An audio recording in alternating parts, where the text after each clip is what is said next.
안녕하세요. 방금 소개받은 김회장의 강영호입니다.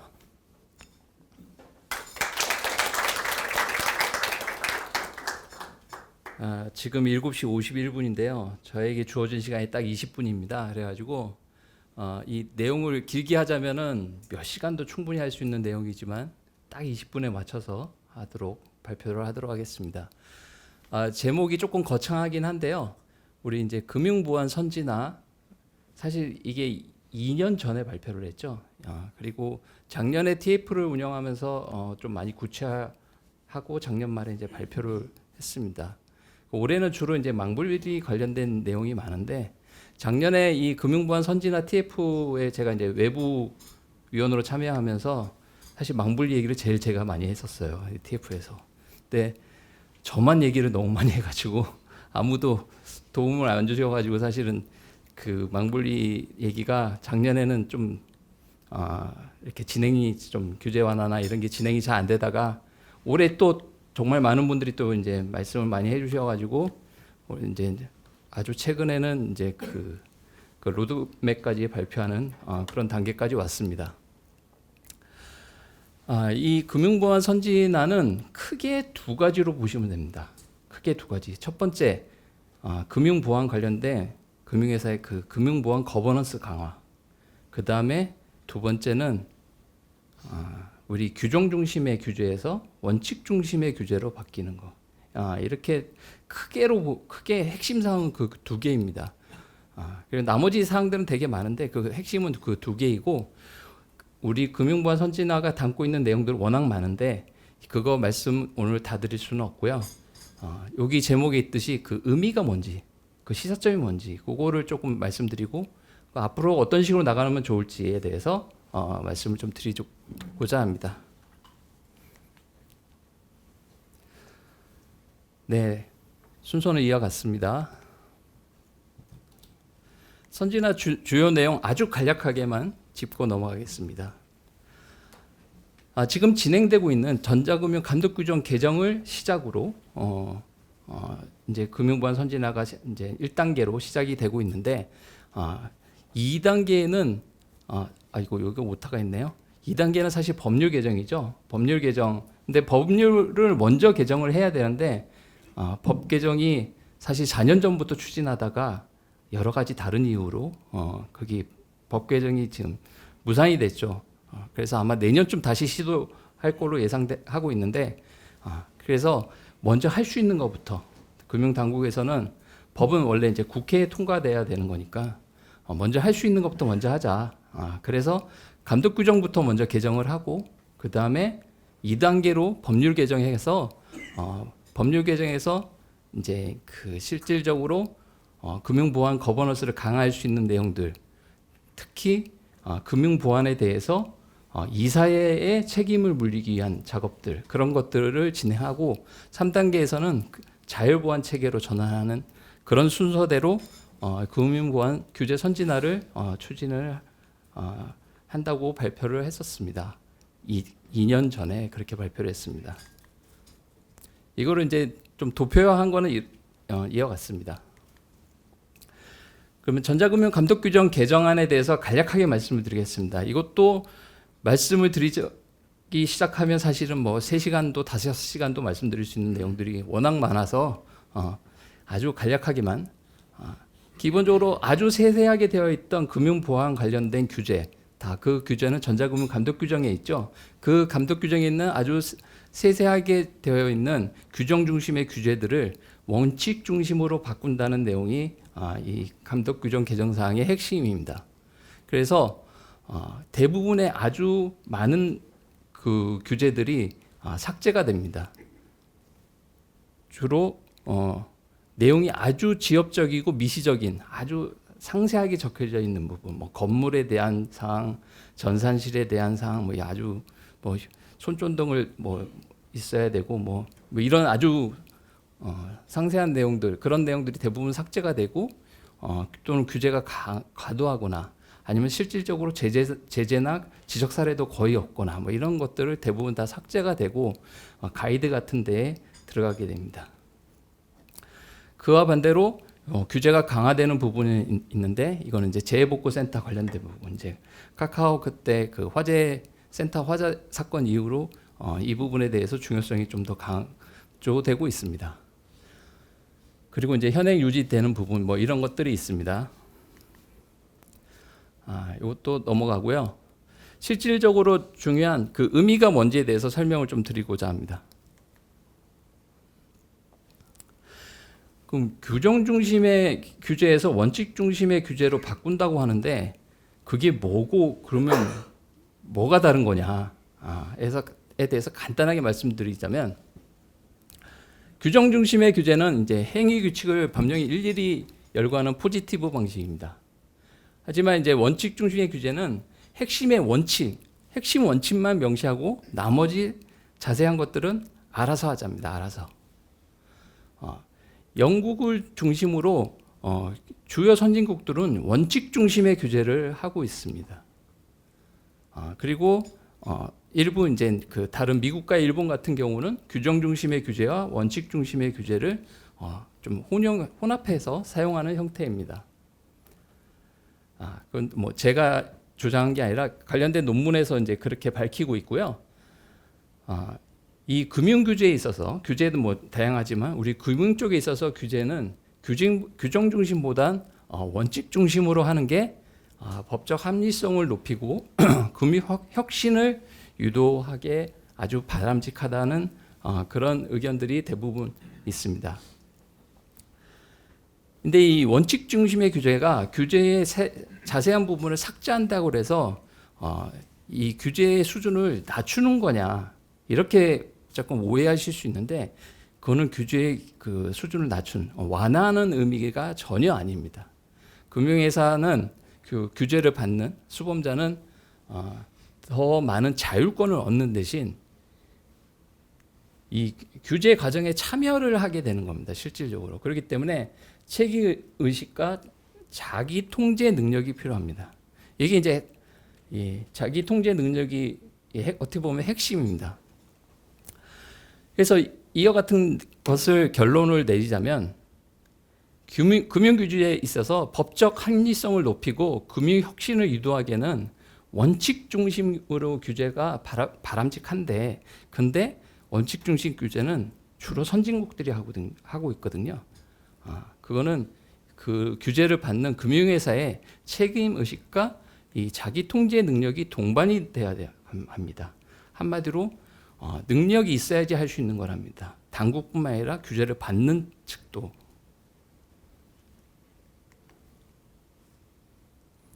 그러면 왜 이렇게 전환을 하게 될까요? 과거에는 금융회사가 자체적으로 보안 체계를 설계하고 자율적으로 하는 게 어려웠었습니다. 현실적으로. 그랬기 때문에 그 좋다는 원칙 중심 규제보다는 규정 중심으로 규제를 해왔습니다. 대부분 아주 우리 옛날에는 우리 초창기에는 금융회사에는 보안 전담 조직이 아예 없었죠. 거의.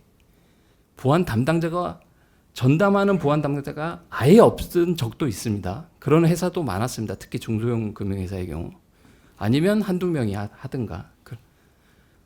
근데 한 10년 전부터 이 금융보안 거버넌스가 강조되면서 그때부터 전담 조직이 생기고 우리 CISO 담당 임원이 생기고 세상이 좀 많이 바뀌었죠. 그리고 정보보호 교육이 상당히 많이 강화가 됐습니다. 우리 이제 금융보안원도 있고 금융연수원 뭐 이런 데도 있고 대학이나 대학원 이런 데서 이 직장인들을 대상으로 하는 금융보안 관련된 교육이 상당히 많이 늘어났습니다. 그러면서 우리 금융회사의 직원들의 금융보안 관련된 업무 능력이 상당히 높아졌습니다. 저는 이제 거의 상향 평준화됐다라고 느껴집니다. 과거에는 아주 대형 은행의 보안 담당 정도만 그 업무 능력이 되게 보안 관련된 업무 능력이 좀 높았었거든요. 근데 이제는 조금 중소형사에도 그 보안 업무 능력이 상당히 높아졌다라고 볼 수 있습니다. 아까 말씀드렸던 자기 통제 능력이 이제는 상당히 올라갔다라고 볼 수 있습니다. 이런 상황에서 이와 같이 세상이 조금 바뀌었죠. 이와 같은 상황에서 이제 기존의 그 규정 중심의 규제에서 이제 원칙 중심의 규제로 전환할 때가 이제 된 거라고 보입니다. 그래서 당국에서는 이 원칙 중심의 규제를 하겠다라고 그런 식으로 전환하겠다고 발표를 한 겁니다. 자, 그러면 도대체 원칙 중심 규제로 바꾸는 게 뭐가 그렇게 좋은 거냐? 제가 한번 그 사례를 한번 말씀드리고자 합니다. 우리 전자금융감독규정 32조에 보면은 비밀번호 관리가 있죠.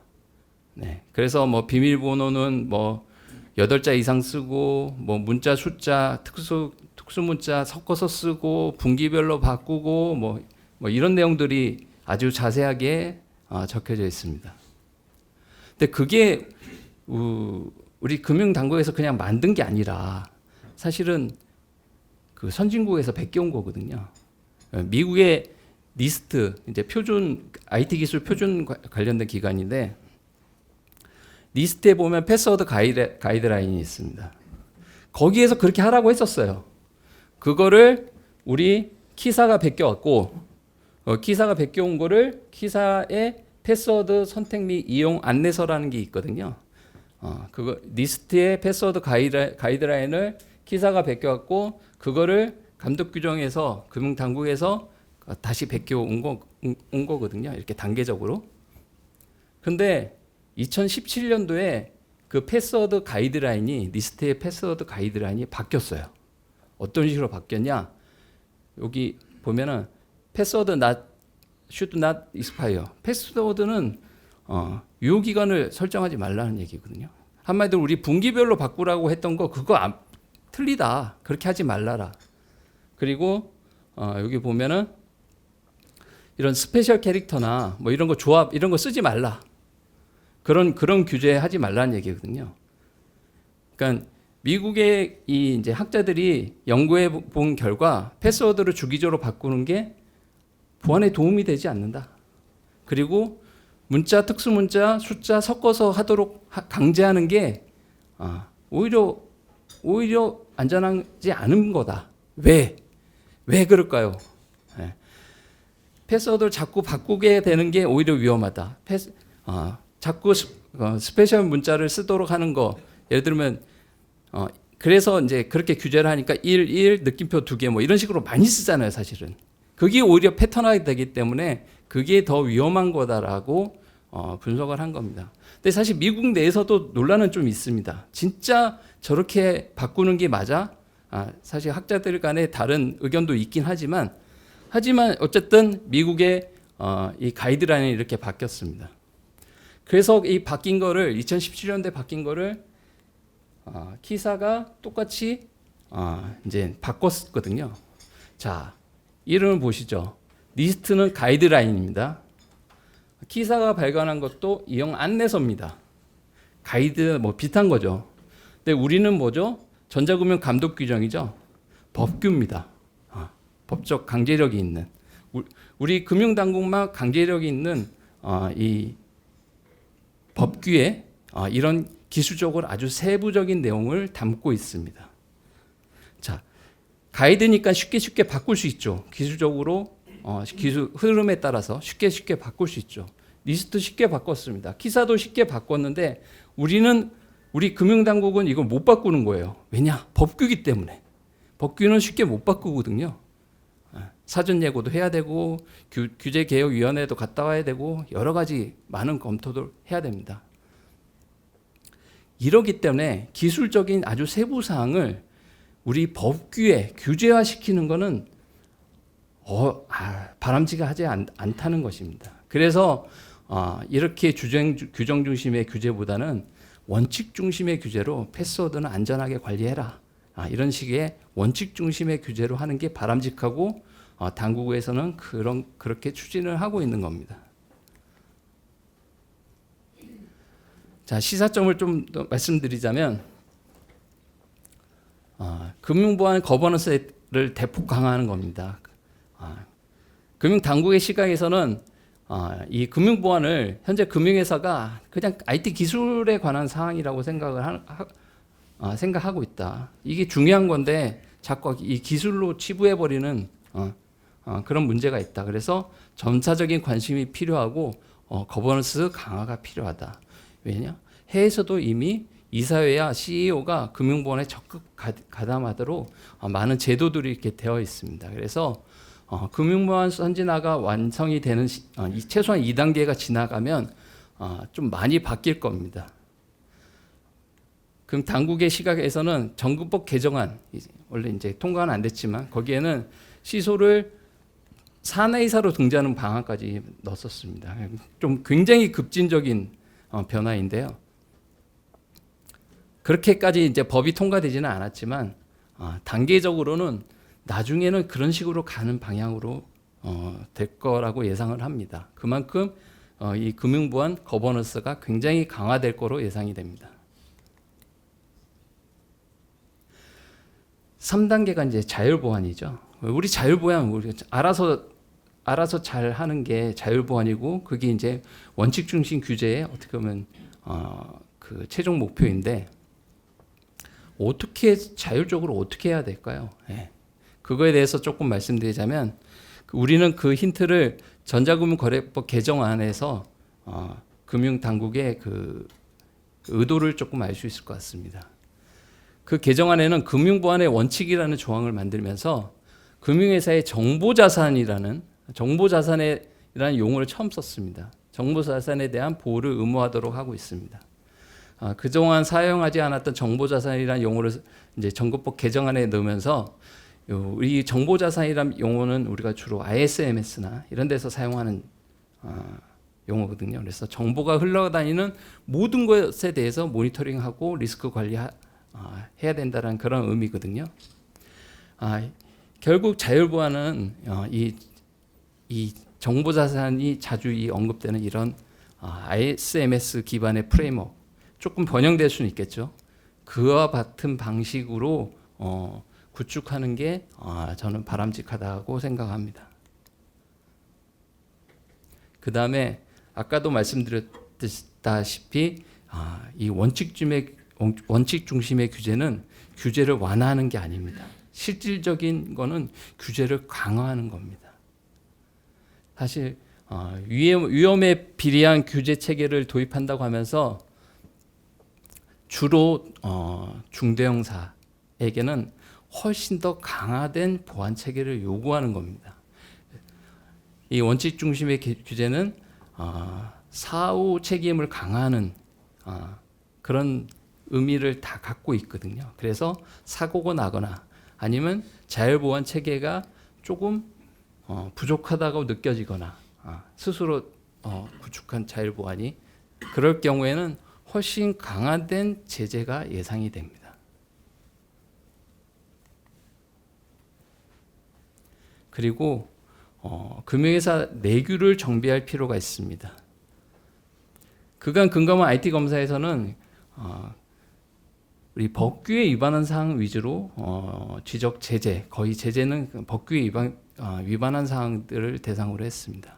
하지만 우리가 지배구조법이 개정되면서 책무구조가 도입되고 여기서는 이제 금융회사의 그 내규의 그 내부 통제를 체계를 잘 수립하도록 하고 있죠. 우리 전자금융 감독 규정에서도 원칙 중심으로 규제를 하면서 스스로 알아서 내부 통제 기준을 잘 마련하라고 하고 있습니다. 그 얘기는 내규를 위반하면 과거에는 제재하지 않았지만 앞으로는 제재한다는 얘기라고 보시면 되겠습니다. 그래서 지금 내규에 보면 우리가 내규 100% 다 지키고 있나요? 사실 그렇지 않잖아요. 그렇기 때문에 내규를 꼭 정비를 할 필요가 있습니다. 향후 나아갈 길 아주 간단하게 말씀드리겠습니다.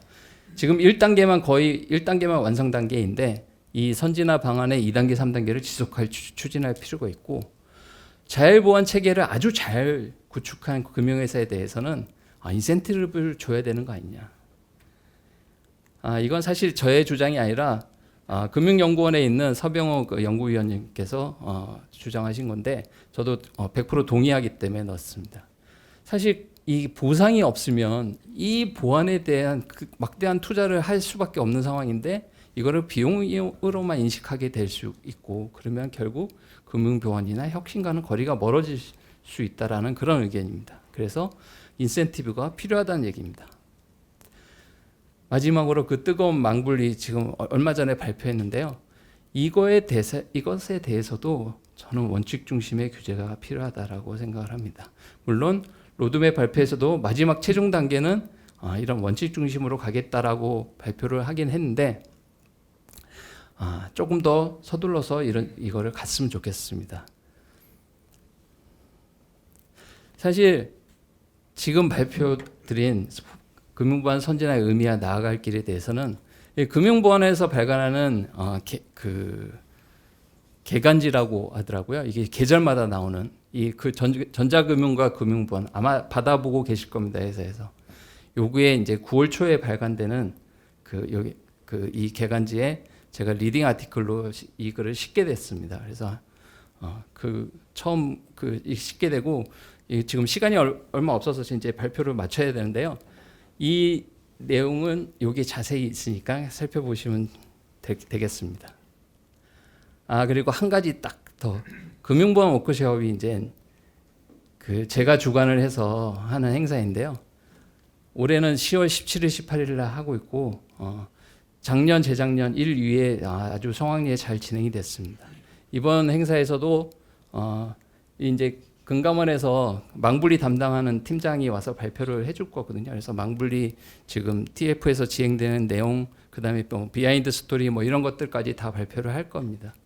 그리고 우리 지정호 시선님도 와서 발표를 하실 거고, 그래서 그 직원들 이렇게 여기 참석할 수 있도록 많은 지원 부탁드리겠습니다. 자, 이상으로 발표를 마치겠습니다. 네, 박수 부탁드립니다.